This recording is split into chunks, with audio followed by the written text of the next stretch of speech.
Gagawa tayo ng Banoffee Graham de Leche. Yes, I know, Graham de Leche na naman. Pagpasensyahan nyo na ako kasi naman, ang dami talagang recipe na pwedeng gawin sa Graham de Leche. Ito ang ating mga sangkap. Una, kailangan natin ng leche flan. Sa Banoffee Graham float layer naman natin, meron tayong all-purpose cream, chilled overnight, condensed milk, chilled overnight, graham crackers, hinog na saging, at optional naman ang gelatin at hot water para sa ating gelatin. Para naman sa dulce de leche, lulutuin natin siya for 15 minutes lang. Kailangan natin ng condensed milk, butter or margarine, white sugar, evaporated milk, calamansi juice, and salt. Sa pagluluto ko, inubos ko ang isang can. Pero sobra yon, So ibibigay ko ay kalahati lang ng measurement ng ating ingredients. At meron tayong chocolates para sa toppings. So ang unang gagawin natin ay 15 minutes sa dulce de leche. Tunawin natin ang white sugar. Hayaan lang nating matunaw ito, huwag nating haluin. Pwede mo lang itilt yung ating pan. Kapag natunaw ng sugar, pwede nang ilagay ang butter. Tunawin natin ang butter.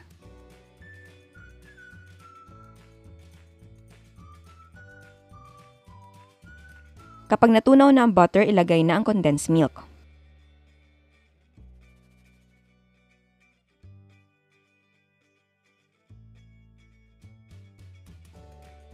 and then cook over low heat for 15 minutes.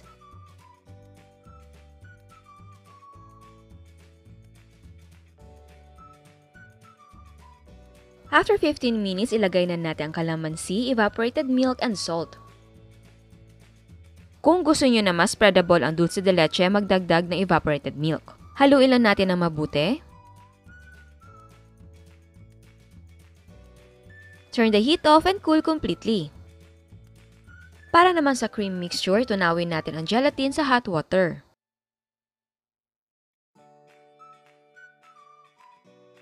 Ngayon naman ilagay natin sa mixing bowl ang ating chilled na all-purpose cream.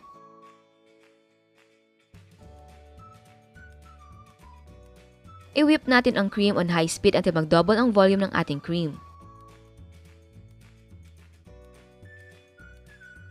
Ayan, nag-double na ang ating cream. Now, gradually add condensed milk and mix well.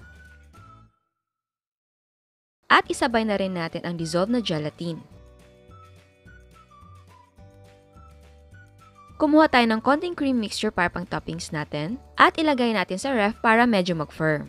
Mag-a-assemble na tayo, i-arrange natin ang graham crackers sa ating container. Ang gamit ko ay clear packs na 500 ml.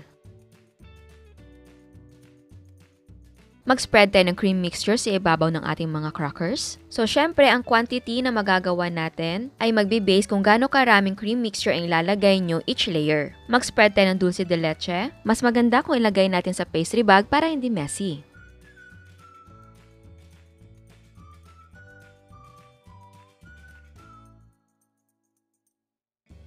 Tapos, maglagay na tayo ng slices ng banana.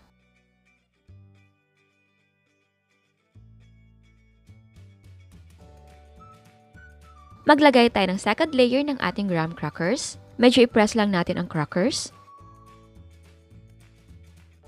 And then, mag-spread tayo ng thin layer ng ating cream mixture.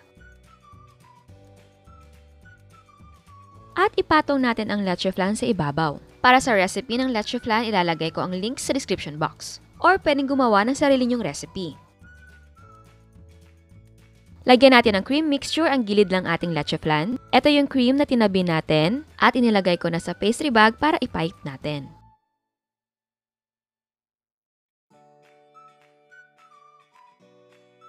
At mag-shave tayo ng chocolates para sa toppings. Kung may natitira ka pang dulce de leche, i-drizzle natin ito sa ibabaw. And then, takpan natin at i-chill natin overnight. At bago tayo mag-taste test, sa hindi pa nakasubscribe, please subscribe sa ating YouTube channel and please click the notification bell and please click all para ma-notify ka sa lahat ng uploads. So, ayan, titikman na natin.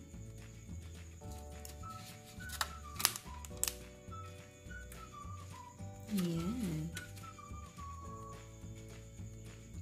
Ang bango. Oh my God. Ang sarap ng combination. Nakatikim na talaga kayo ng ng Banoffee. Ganun. Tapos may leche flan pack. Teka lang. Hindi ako makapagsalita. So yummy. Ang galing ng combination.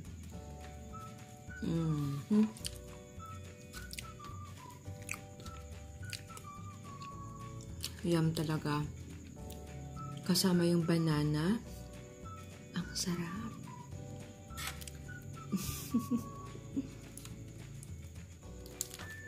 Galing.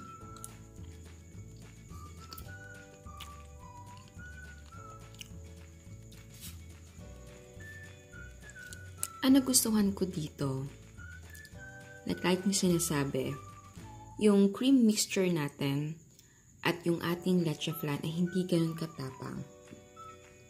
Hindi ganun katamis. Kaya talagang maganda siyang i-combine ng kahit anong flavor kasi nagbabalanse. Kagaya nito, banana and then dulce de leche. Ang sarap. Ang sarap ng kombi. Ang dami nakain ko.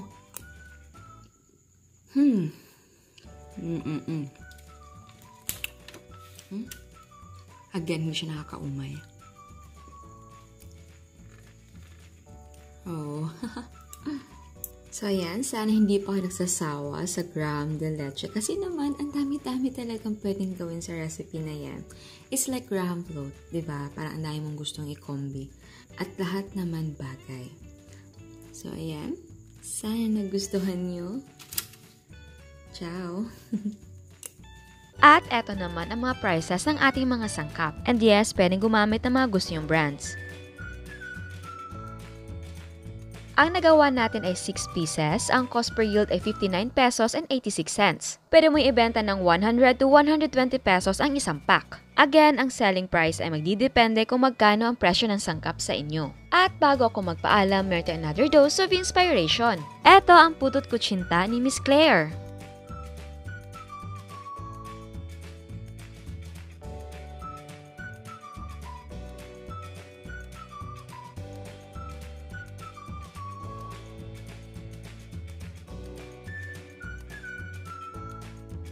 Eto naman ang cookies ni Miss Jesslyn.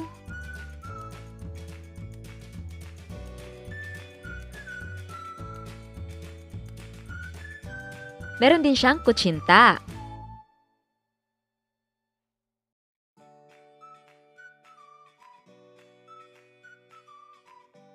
At meron siyang mga cupcakes.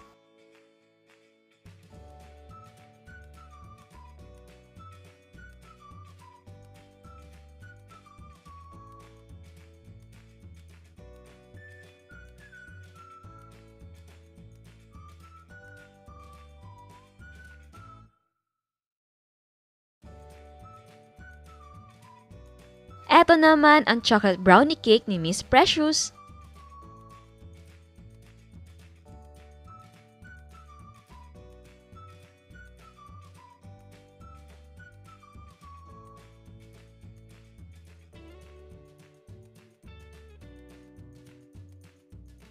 At meron siyang custard cake and cupcake.